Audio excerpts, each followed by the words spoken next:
MA semester third अंतर्राष्ट्रीय विधि की क्लास में आज सभी विद्यार्थियों का बहुत स्वागत है। बहुत दिनों के बाद पुनः एक बार क्लासेस शुरू हुई हैं, ऑनलाइन क्लास फिर से अब आराम हम लोग कर रहे हैं और इसलिए थर्ड सेमेस्टर के सभी विद्यार्थियों को आज की क्लास में एक बार पुनः मैं स्वागत करता हूं। अभी कुछ समय पहले, लगभग महीने भर पहले, आप लोग ने मिड सेमेस्टर परीक्षा भी दिया था और आप लोग की परफॉर्मेंस भी अच्छी थी, लेकिन संभवतः और अच्छी हो सकती थी परफॉर्मेंस, क्योंकि पेपर बहुत सरल था। It was very easy, very simple, and your performance could have been a bit more better. तो इसलिए मेरा मानना है there is always a lot of room, there is always lot of scope to improve upon one's performance. आप लोग अपनी अपनी जो भी आपने परफॉर्मेंस वहाँ दिया परीक्षा में, उसको थोड़ा सा और सुधारने का प्रयास करिएगा, तो that will always help you in future.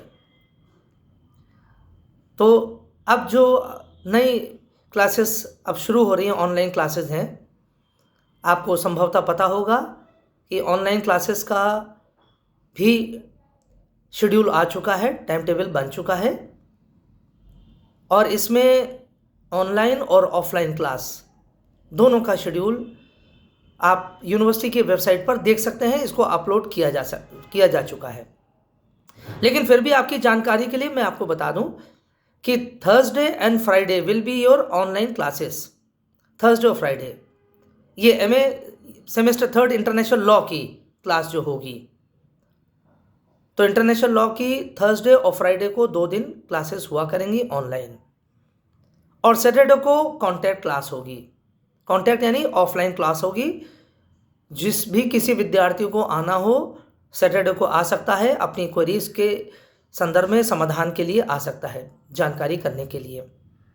लेकिन लेक्चर उसी प्रकार से हम लेंगे जैसे पहले भी हम लेते रहे हैं, और आप जानते हैं, you know my methodology of taking classes very well, कि I generally record my lectures, something that I am doing right now, and after recording my lectures I upload them on my YouTube channel। तो आपको YouTube पर ये सारे lectures पहले की तरह से पुनः प्राप्त होंगे। अधिकांश जो lecture का जो ड्यूरेशन होगा that will be somewhere around 20 and 30 minutes, 20 और 30 मिनट के लगभग हमारे lectures का ड्यूरेशन होगा।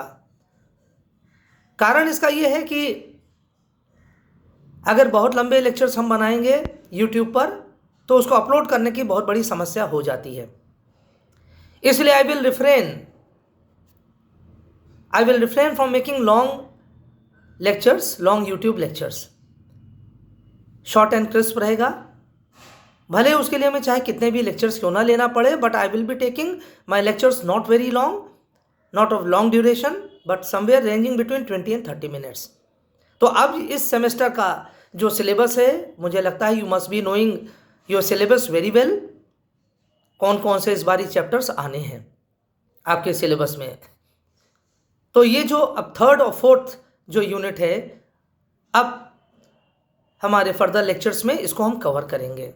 हाँ, कुछ ऐसा भी हो सकता है कि जो अभी तक फर्स्ट और सेकेंड यूनिट था, पर्टिकुलरली सेकेंड यूनिट में कुछ एक दो चीज़ें हो सकता है कुछ छूट गई हो या कुछ कम हमने पढ़ाया हो, लेकिन I will be picking up those topics as per your demand, as per your wishes, but not now but later on. बाद में हम इसको जो बच गए टॉपिक है जिनके बारे में आपको और समाधान चाहिए, उसको after having completed all the 4 units, then I would be taking up all those topics again, है ना। तो इसलिए हो सकता है आप लोग को कुछ लग रहा हो कि नहीं उसमें 1-2 टॉपिक छूट गए हैं, यू मे बी करेक्ट, लेकिन हम उसको बाद में पिकअप करेंगे, नहीं तो अभी हम फिर पिछड़ जाएंगे।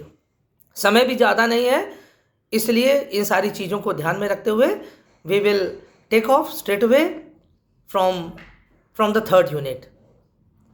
अब थर्ड यूनिट में जो पहला जो अध्याय है दैट इज अबाउट रिकॉग्निशन, अर्थात मान्यता के संदर्भ में है। मान्यता, रिकॉग्निशन, मान्यता को हम सामान्य भाषा में क्या कहेंगे, पहचानना। To know something, to accept something. Dictionary word आप देखेंगे रिकॉग्निशन का, किसी को पहचानना, किसी को स्वीकार करना, इन सब से संबंधित है। इंटरनेशनल लॉ में the theory of recognition is applied to the states. जब हम राज्यों के संदर्भ में बात करते हैं अंतर्राष्ट्रीय विधि में, and you know it very well that international law is mainly about the states. अंतर्राष्ट्रीय विधि में अधिकांश राज्य के चारों ओर सब कुछ घटनाक्रम घूमता है, because states are the main unit of international law. ये बिल्कुल ध्यान रखिएगा। कभी कभी ऐसे प्रश्न भी आते हैं, अंतर्राष्ट्रीय विधि में सबसे महत्वपूर्ण क्या है, यह सबसे महत्वपूर्ण घटक क्या है अंतर्राष्ट्रीय विधि के। उसमें ये हो सकता है राज्य है, दूसरा ऑप्शन हो सकता है व्यक्ति है, तीसरा ऑप्शन हो सकता है संगठन है, चौथा हो सकता है सब कुछ हो। लेकिन यहां पर अगर ये पूछा जाए सबसे महत्वपूर्ण क्या है, तो सबसे महत्वपूर्ण तो राज्य है। इसलिए without states there can be no talk of international law. You may be talking about individuals, you may be talking about organisations, but if the discussion is without reference to state, अगर हमारे discussion में राज्य नाम की चीज नहीं है, तो अंतर्राष्ट्रीय विधि का किसी भी प्रकार से उस पर वाद विवाद करना वो शून्य है। इसलिए जब हम बात करते हैं अंतर्राष्ट्रीय विधि के संदर्भ में, राज्यों से ये विषय जुड़ा हुआ है। अब जब राज्य के बारे में कहा जाता है, आप जानते हैं कि what are the main elements of the state, ये आप बहुत पहले से पढ़ते आए हैं, you must be knowing this very well. राज्य के मूल तत्व क्या है, आप लोग बताएंगे क्या मूल तत्व है। The first is a population, पहला है जनसंख्या, दूसरा है टेरिटरी या प्रदेश, तीसरा है सरकार या गवर्नमेंट, और चौथा क्या है सॉवरेंटी या संप्रभुता। तो आप देखिए ये जो चार मूल तत्व हैं राज्य के, उसमें ये तो कहीं आया ही नहीं, मान्यता तो कहीं आ ही नहीं रहा है।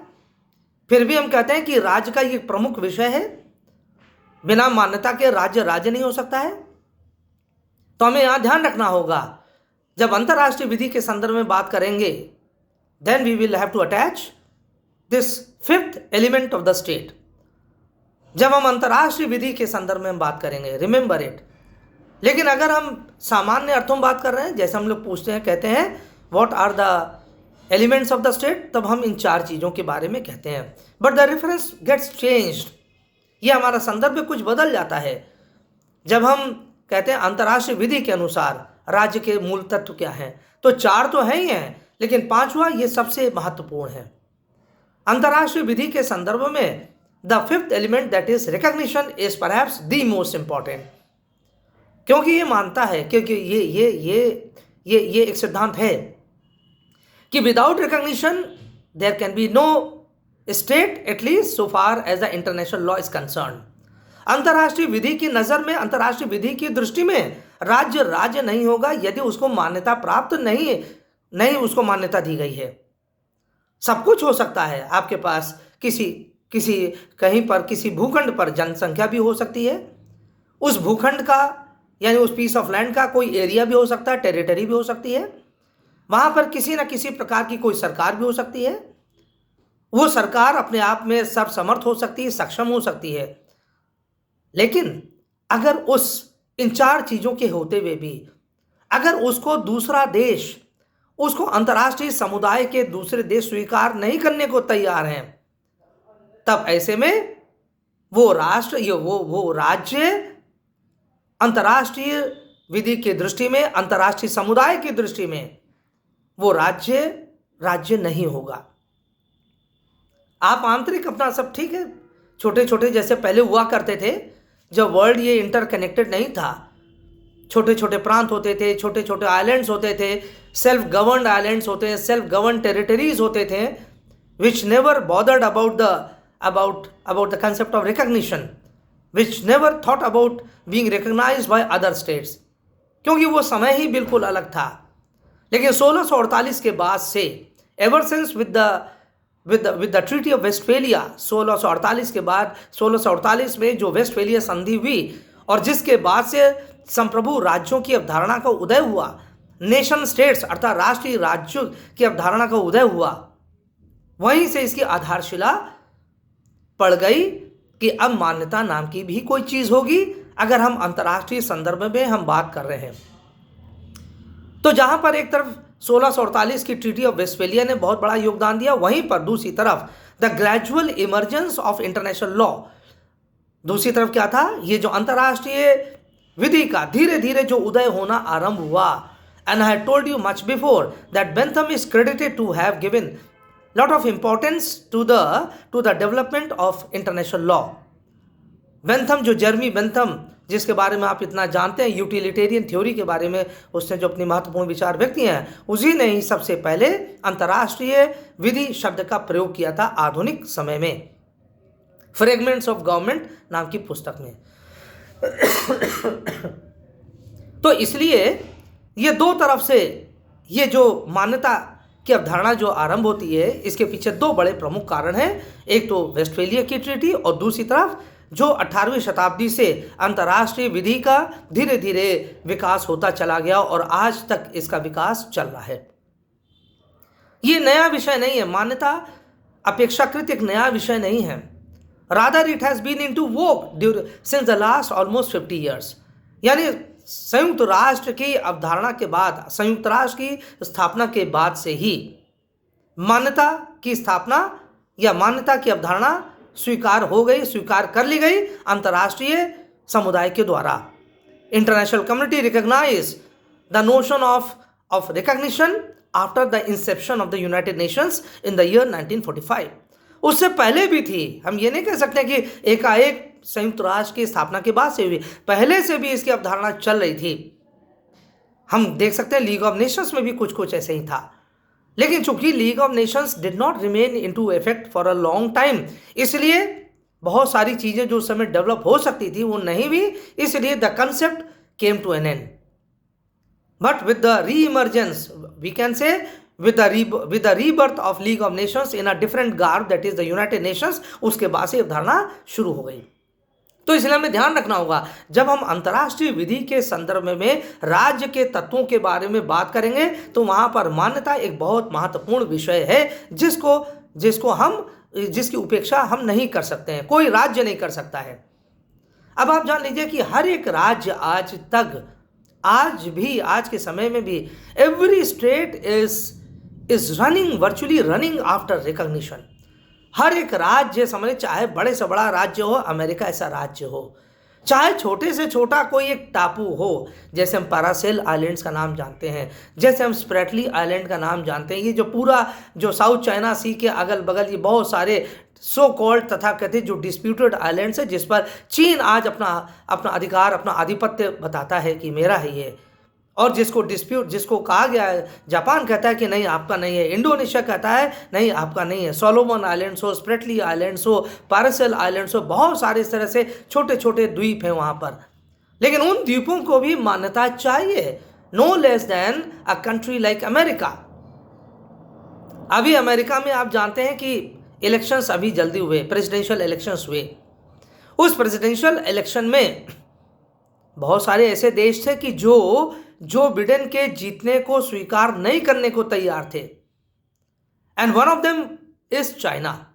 चाइना ने भी शुरू में बहुत एक लंबे समय तक, यानी 10, 12, 15 दिनों तक बिडेन की जीत को स्वीकार करने से मना कर दिया। उसने कहा नहीं, डिस्प्यूट चल रहा है, we will have to wait for the final result after till the time the disputes are solved between Trump and Joe Biden. देखिए वहां भी मान्यता थी। अमेरिका यानी जो बिडेन चाह रहा था कि उसको अंतर्राष्ट्रीय मान्यता मिल जाए इसके इलेक्शन को, उसकी जीत को, and but later on China accepted Biden's victory. इसी तरह अगर पुतिन की बात करें, व्लादिमीर पुतिन, रशिया का जो प्रेसिडेंट है, उसने तो आज तक, अभी तक बिडेन की जीत को स्वीकार नहीं किया है। उसने कहा कि हम तभी स्वीकार करेंगे जब आपके आंतरिक जो निर्वाचन संबंधी विवाद है, जब तक सुलझ नहीं जाएंगे हम नहीं स्वीकार करेंगे। And Putin thinks that there is something fishy in the elections concluded just about a month back. कुछ ना कुछ, कहीं ना कहीं कुछ गड़बड़ है। तो देखिए, केवल ये राज्य के अस्तित्व की मान्यता की बात नहीं है, छोटी सी छोटी चीजों को भी अंतर्राष्ट्रीय समुदाय में मान्यता प्राप्त करने को लेकर बड़ा एक महत्वपूर्ण विषय बन जाता है। राज्य को मान्यता प्राप्त होना, राज्य की मान्यता को स्वीकार करना तो बहुत बड़ी बात हुई। हम तो यहाँ उदाहरण दे रहे छोटी चीज़ों के लिए। निर्वाचन कोई प्रेसिडेंशियल इलेक्शन कोई छोटी चीज़ नहीं है, लेकिन फिर भी राज्य की मान्यता तो और भी बड़ा विषय है। प्रेसिडेंशियल इलेक्शंस को स्वीकार करने के लिए वहाँ पर जो प्रतिद्वंदी गुट हैं वो अपनी अपनी बात कह रहे हैं कि मुझे स्वीकार करिए। ट्रंप ये कह रहे हैं कि नहीं, don't recognise the presidential elections that have concluded just now about a month back. कोई एक राज्य दूसरे किसी पर हमला करता है तो वो भी चाहता है कि मेरे हमले को स्वीकार किया जाए, मान्यता दिया जाए, अंतर्राष्ट्रीय विधि के अनुरूप मान्यता दिया जाए कि हाँ, हमने जो हमला किया है किसी दूसरे राज्य पर या किसी भूभाग पर वो उचित था, वैधानिक था। भारत ने बालाकोट पर आक्रमण किया, यानी जो उसने सर्जिकल स्ट्राइक किया कुछ महीने पहले, 1 साल लगभग हो रहा है, तो भारत ने भी इसी चीज़ को क्लेम किया था कि हमने जो ये एक आक्रमणकारी जो एक गतिविधि किया उसको अंतर्राष्ट्रीय समुदाय स्वीकार करे। हमने बिल्कुल अंतर्राष्ट्रीय विधि के अनुरूप ये कार्रवाई किया है, हमने दूसरे राज्य पर नहीं किया, हमने तो केवल आतंकवादी गुटों पर हमला किया है। इसलिए हमारे द्वारा किए गए इस हमले की कार्रवाई को स्वीकार किया जाना चाहिए। So you must try to understand that in today's world, in the international relations or in the politics, in the global politics, every nation is trying to get one's act or action recognized by the international community. तो इसलिए मान्यता अंतर्राष्ट्रीय विधि के संदर्भ में बहुत बड़ा issue है, बहुत बड़ा एक आप कह लीजिए कि बहुत बड़ा एक विषय है। अब देखिए, जब हम मान्यता के बारे में बात करते हैं, ये तो एक ऊपर की बात हो गई। अब बात ये आती है with regard to the theories of recognition. मान्यता के संदर्भ में कौन कौन से सिद्धांत हैं। मान्यता को जब हम डिस्कस करते हैं तो वहां पर 2 प्रकार के सिद्धांतों का नाम आता है। पहला सिद्धांत जो है जिसे हम कहते हैं कॉन्स्टिट्यूटिव थ्योरी या निर्माणात्मक सिद्धांत। कॉन्स्टिट्यूट आपने सुना, कॉन्स्टिट्यूशन, इसी कॉन्स्टिट्यूशन वर्ड बनता कॉन्स्टिट्यूट से, यानी बनाना। कॉन्स्टिट्यूटिव, किसी चीज को बनाना, इसे यानी निर्माण करना, इसीलिए कहा जाता है निर्माणात्मक सिद्धांत यानी कॉन्स्टिट्यूटिव थ्योरी। अब देखिए, जो कॉन्स्टिट्यूटिव थ्योरी है उस थ्योरी, एक तो पहली ये थ्योरी का, दूसरा थ्योरी का नाम है डिक्लेरेटरी थ्योरी। डिक्लेरेशन से वर्ड बनता है डिक्लेरेटरी। तो जो डिक्लेरेटरी थ्योरी है, यानी जिसे हम कहते हैं उद्घोषणात्मक सिद्धांत यानी डिक्लेरेटरी थ्योरी, 2 थ्योरीज हैं। पहली जो थ्योरी है निर्माणात्मक, जिसका नाम ही है निर्माण करना, यानी ये जो कॉन्स्टिट्यूटिव थ्योरी है, निर्माणात्मक सिद्धांत, तो वो ये कहता है किसी राज्य को अंतर्राष्ट्रीय समुदाय के द्वारा जब तक स्पष्ट रूप से मान्यता नहीं मिल जाती है तब तक उसके अस्तित्व को स्वीकार नहीं किया जा सकता है।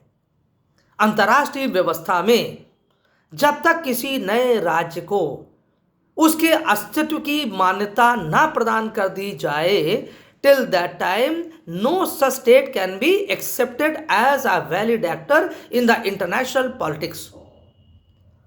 Therefore, this theory says that recognition is must, that acceptance is must, अर्थात स्वीकार किया जाना तो अत्यंत अनिवार्य है।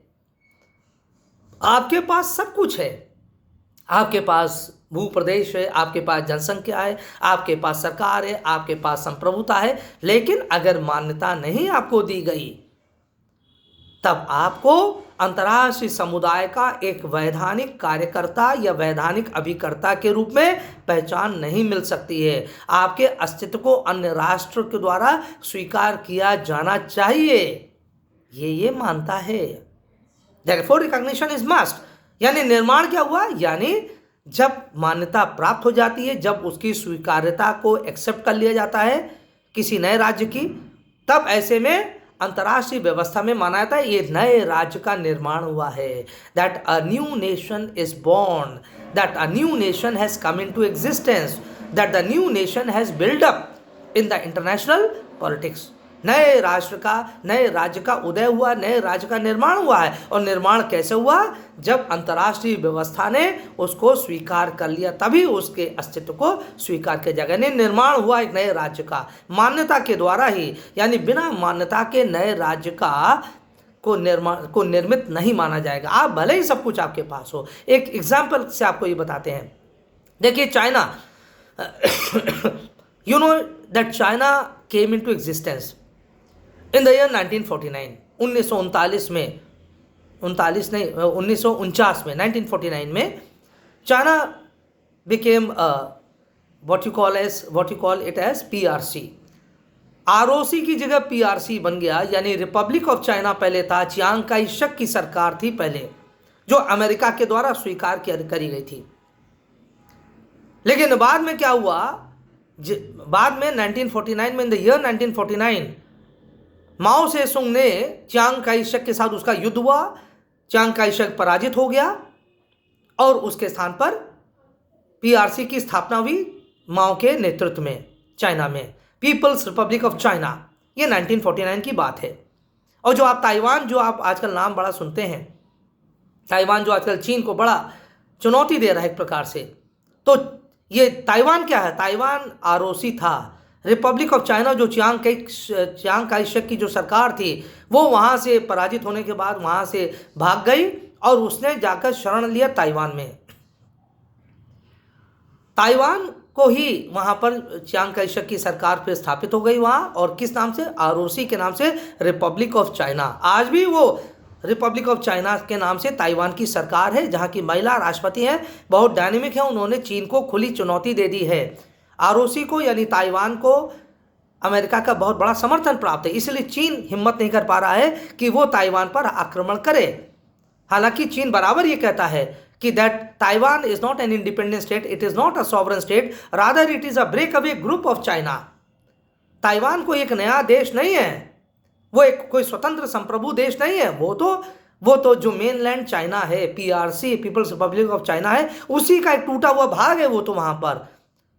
इसलिए वो चीन उसको स्वीकार करने को तैयार नहीं है। और शी जिनपिंग ने बार बार ये कहा, इससे शी जिनपिंग से पहले जो अन्य जो राष्ट्रपति थे, जैसे हु जिनटाओ वहाँ के थे, और भी जो अन्य पूर्व राष्ट्रपति थे, उन्होंने बराबर ये कहा है, जिस दिन भी ताइवान अपने आप को स्वतंत्र और संप्रभु राष्ट्र के रूप में घोषित कर देगा, जिस दिन वो कह देगा हम नए एक देश के रूप में स्थापित हो गए, नए राज्य के रूप में, उस दिन चीन उस पर आक्रमण कर देगा। ये कहना है जिनपिंग का, आज के जो जिनपिंग है। लेकिन भले ही चाहे जिनपिंग साहब जो कुछ कहे, ताइवान ने अपने आप को एक स्वतंत्र राज्य के रूप में उसने कह दिया, हम एक इंडिपेंडेंट स्टेट है and we are not concern with China, China is different country and Taiwan is a different country. तो इसलिए देखिए, जो 1949 में जो पूरा ये बहुत बड़ा घटनाक्रम हुआ, उसके फलस्वरूप अमेरिका ने चीन को स्वीकार नहीं किया। अमेरिका ने कहा कि नहीं, ये तो छल कपट से माओ ने वहाँ पर जीत हासिल किया है, गुरिल्ला वॉरफेयर से किया, ये कम्युनिस्ट लोग हैं, साम्यवादी लोग हैं, and we are not going to accept China as an independent state. तो फिर क्या हुआ? सालों तक अमेरिका ने चीन को स्वीकार नहीं किया, and with the result China remain virtually cut off from the rest of the world. बहुत बड़े आपके लिए अंतर्राष्ट्रीय समुदाय से चीन को समर्थन नहीं मिला।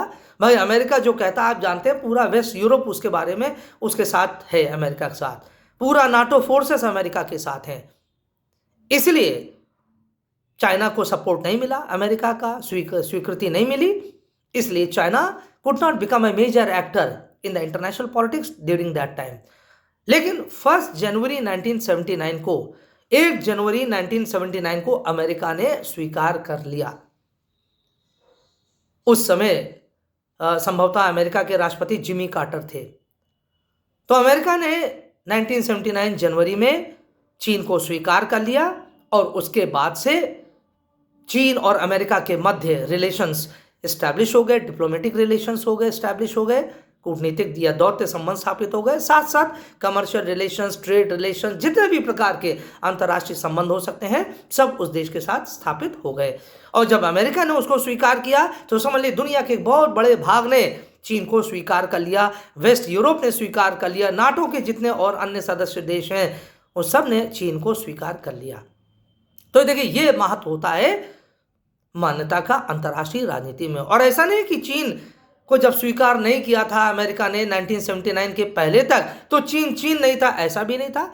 चीन के पास उस समय भी काफ़ी ताकत थी, उस समय भी एक बहुत बड़ा देश था, उसके पास सब कुछ था, उसका व्यापार चल रहा था, जो उसके अन्य जो लाइक माइंडेड कंट्रीज थे सोवियत यूनियन के साथ उसका व्यापार अच्छा खासा चला, तो बहुत कुछ चल रहा था। लेकिन फिर भी बिना मान्यता के अमेरिका ने उसको स्वीकार नहीं किया, तो बहुत लंबे समय तक उसको आधी दुनिया लगभग चीन को अस्वीकार करती रही, जो बाद में फिर ठीक हो गए संबंध। तो इसलिए कहते हैं ये कॉन्स्टिट्यूटिव थ्योरी है। जब कोई राज्य किसी दूसरे देश को स्पष्ट रूप से स्वीकार कर लेता है तब उसको माना जाता है अब इस राज्य का निर्माण पूर्ण रूप से हो चुका है। इसका निर्माण इस प्रकार से हुआ कि अंतर्राष्ट्रीय राजनीति में, अंतर्राष्ट्रीय व्यवस्था में एक महत्वपूर्ण भूमिका निभाने के लिए वो अब तैयार है। ये इसका तात्पर्य है। लेकिन अब देखिए इस सिद्धांत के समर्थन में बहुत सारे बड़े बड़े कानूनी दिग्गज हैं इंटरनेशनल लॉ के। For example Oppenheim, the father of international law जिसे कहा था, the father of modern international law जो ओपेनहीम के बारे में कहा था, वो इसके समर्थन में है।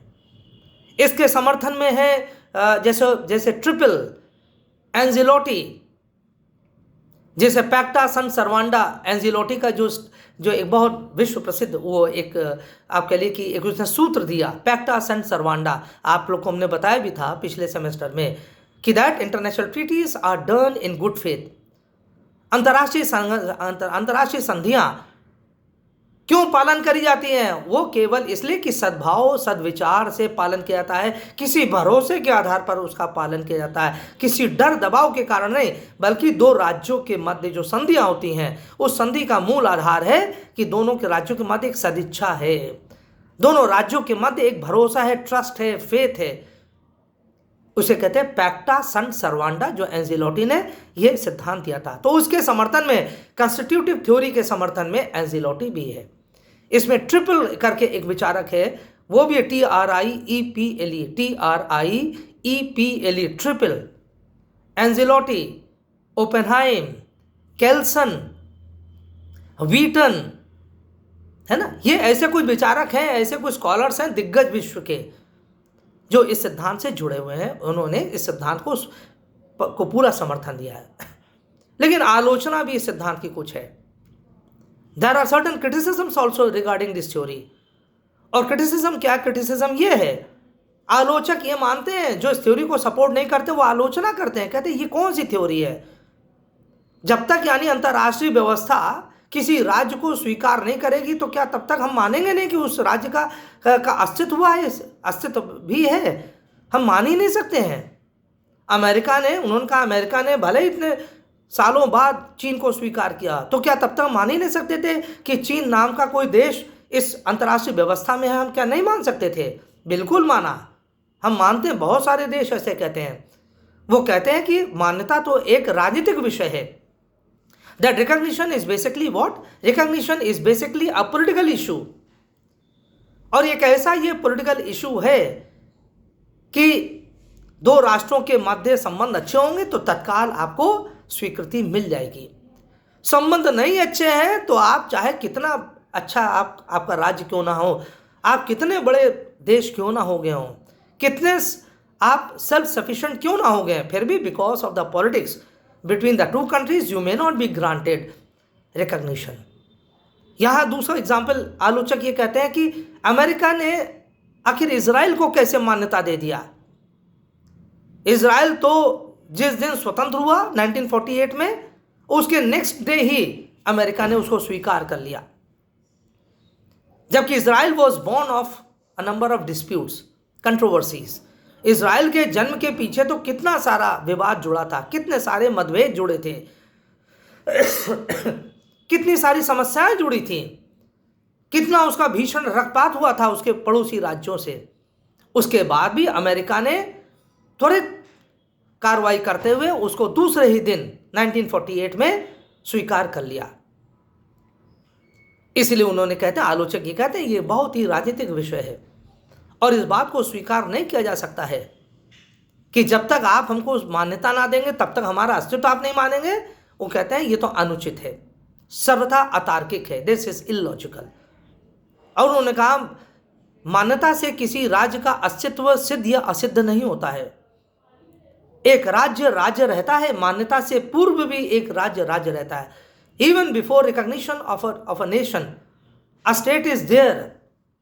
रिकॉग्निशन तो बाद में आता है, मान्यता तो बाद में आती है, लेकिन राज्य का जन्म तो पहले ही हो चुका है, राज्य तो अस्तित्व पहले ही आ जाता है, आ चुका होता है।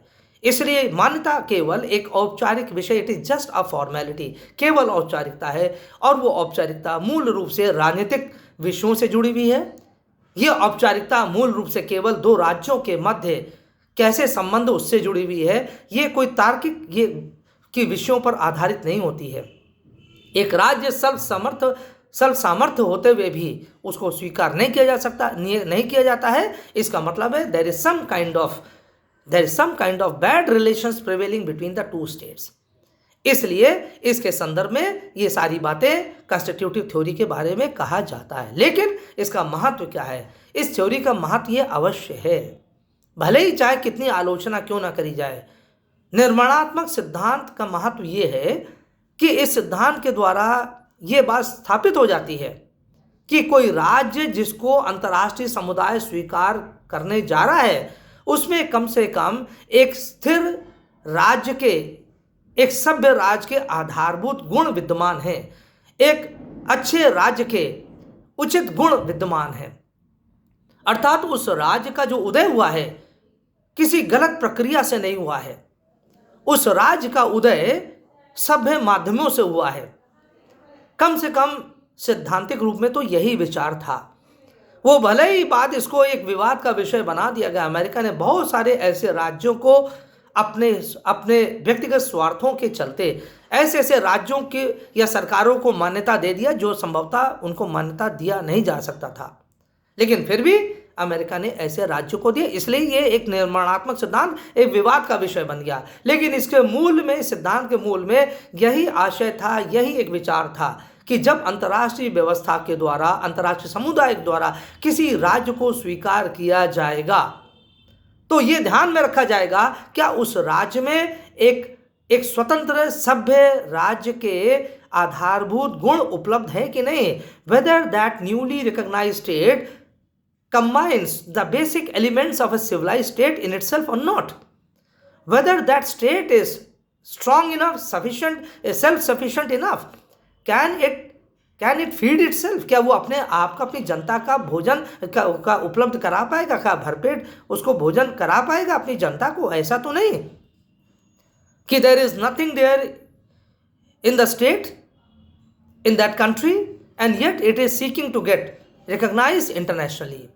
इसलिए इन बेसिक, जिसे हम कहते हैं जो रिक्वायरमेंट्स होती हैं एक राज्य की, केवल यही नहीं कि भू प्रदेश हो, सरकार हो, स्वतंत्रता हो, संप्रभुता, केवल ये नहीं, क्या वो इकोनॉमिकली इतना सेल्फ सफिशिएंट है? क्या उसमें सभ्यता के आधारभूत गुण तो है कि नहीं?